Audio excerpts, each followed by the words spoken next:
தாய்மாமனில் பூங்குடிக்கு அடிபட்டுருச்சு இல்லையா, அவங்க அழகர் ஹாஸ்பிட்டல் கூட்டிகிட்டு போய் அங்கே போய் ட்ரீட்மெண்ட்லாம் பார்த்துட்டு வீட்டுக்கு வராங்க. மீனாட்சி வீட்டில் இருந்துகிட்டே ரொம்ப வருத்தப்படுறாங்க. அவள் என்ன தான் பண்ணியிருந்தாலும் நான் அப்படி பண்ணியிருக்கக்கூடாது மதினி அப்படின்னு சொல்கிறாங்க.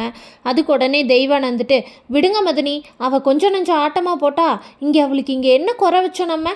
ஆனால் இருந்தாலும் அவங்க வீட்டில் கூப்பிட்டு சொல்லி வந்த ஒரே மாதத்தில் குடும்பத்தை 2 பண்ணணும்னு நினைக்கிறா பார்த்தீங்களா. இவளுக்கெல்லாம் இது வேணும் தான். நீங்கள் வருத்தப்படாதீங்க மதினி, அவளுக்கு இப்படி ஆயிடுச்சுன்னு. நீங்களாம் ஒன்றும் வேணும்னே செய்யலையில்ல. அவங்க தானே ஃபஸ்ட்டு குடும்பத்தை பிரிக்கிறதுக்காக வீட்டுக்குள்ளே கொண்டாந்து ஜாமானத்தை வச்சாங்க. அந்த கோவத்தில் நீங்கள் வீசினீங்க, யதார்த்தமாக அது பட்டுருச்சு அப்படின்னு சொல்கிறாங்க தெய்வானை.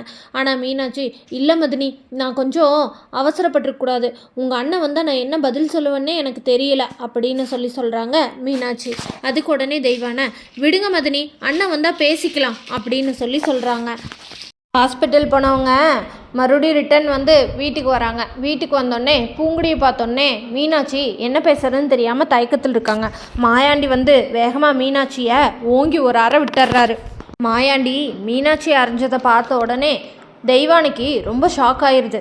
என்னது, அண்ணன் அண்ணியை கை ஓங்குறாரா அப்படின்னு சொல்லிட்டு, ஐயோ மதினி அப்படின்னு போய் பிடிக்கிறாங்க.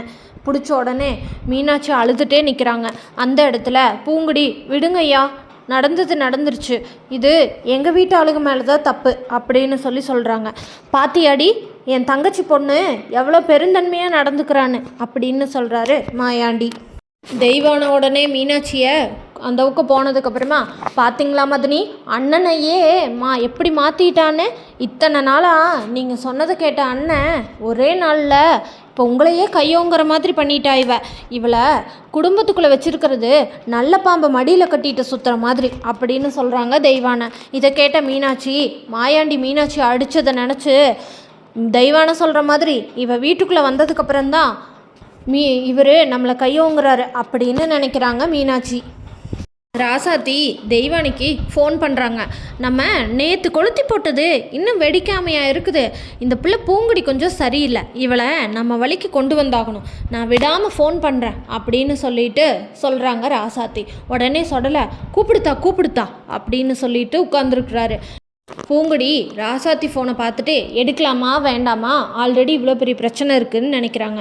எடுக்காமல் விட்டால் அத்தை கீது இங்கே கிளம்பி வந்து பார்த்தாங்கன்னா நம்ம நெத்தியில் இருக்க காயத்தை பார்த்துட்டு பெரிய பிரச்சனை பண்ணிடுவாங்க அப்படின்னு ஃபோனை அட்டன் பண்ணுறாங்க பூங்குடி.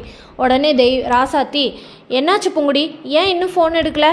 நீ தனியாக வச்சு சமைச்சதுக்கு அவங்க ஏதாவது சொன்னாங்களா என்ன, அவங்க குடும்பத்தாளுங்க? சொல்லு பிள்ளை அப்படின்னு சொல்கிறாங்க. எதாக இருந்தாலும் சொல்லு, இந்த அத்தை இருக்கேன் அப்படின்னு சொல்கிறாங்க. உடனே அதுக்கு பூங்குடி, இல்லத்த, அதெல்லாம் நான் பார்த்துக்கிறேன், அவங்க அதெல்லாம் எதுவுமே சொல்லலை அப்படின்னு சொல்கிறாங்க பூங்குடி. இதை கேட்ட ராசாத்திக்கு பூங்குடி மேலே ஒரு சந்தேகம் இருக்குது. எதுக்கு பூங்குடியை நேரில் போய் பார்க்கலாம் அப்படின்னு கிளம்புறாங்க. இங்கே வந்து பார்த்த உடனே ராசாத்தி டென்ஷன் ஆயிடுறாங்க. என்ன பிள்ளை, என்னாச்சு அப்படின்னு கேட்குறாங்க. உடனே பூங்குடி, ஒன்றும் இல்லைத்த, தெரியாமல் கத்தி அவங்க இங்கே இப்படியெல்லாம் பண்ணக்கூடாதுன்னு சொன்னாங்களா, கத்தியை தூக்கி வீசுகிறப்ப கத்தி இப்படி பட்டுருச்சத்த அப்படின்னு சொல்கிறாங்க. என்னது, கத்தி வச்சு உன்னை அடித்தாங்களா அப்படின்னு சொல்கிறாங்க. இல்லத்த, நான் பார்த்துக்கிறேன் விடுங்க அப்படின்றாங்க. என்ன பிள்ளை சொல்கிற நீ, இதெல்லாம் இப்படியே விடக்கூடாது, இதை நான் என்னன்னு பார்க்குறேன் அப்படின்னு உடனே மஞ்சமலைக்கு ஃபோன் அடிக்கிறாங்க. ராசாத்தி விஷயத்தை மஞ்சமலைக்கிட்ட சொன்னதும் மஞ்சமலை டைரெக்டாக கிளம்பி மாயாண்டி வீட்டுக்கு வராரு. மாயாண்டி வீட்டுக்கு வந்தோடனே மகளை பார்த்தோன்னே, மண்டையில் கட்டு போட்டிருக்கிற மகளை பார்த்தோன்னே மஞ்சமலைக்கு பயங்கர கோவம் வந்துடுது. மஞ்சமலை மாயாண்டியோட சட்டையை பிடிச்சி, என்னையா பண்ணி வச்சுருக்க என் பிள்ளைய அப்படின்னு கேட்குறாரு. இந்த பிரச்சனையை பூங்குடி சுலபமாக முடிச்சு வைப்பாங்களா, இல்லை பிரச்சனை பெருசாகுமான்னு தெரிஞ்சுக்க சேனலை மறக்காமல் லைக், ஷேர் அண்ட் சப்ஸ்கிரைப் பண்ணிக்கோங்க.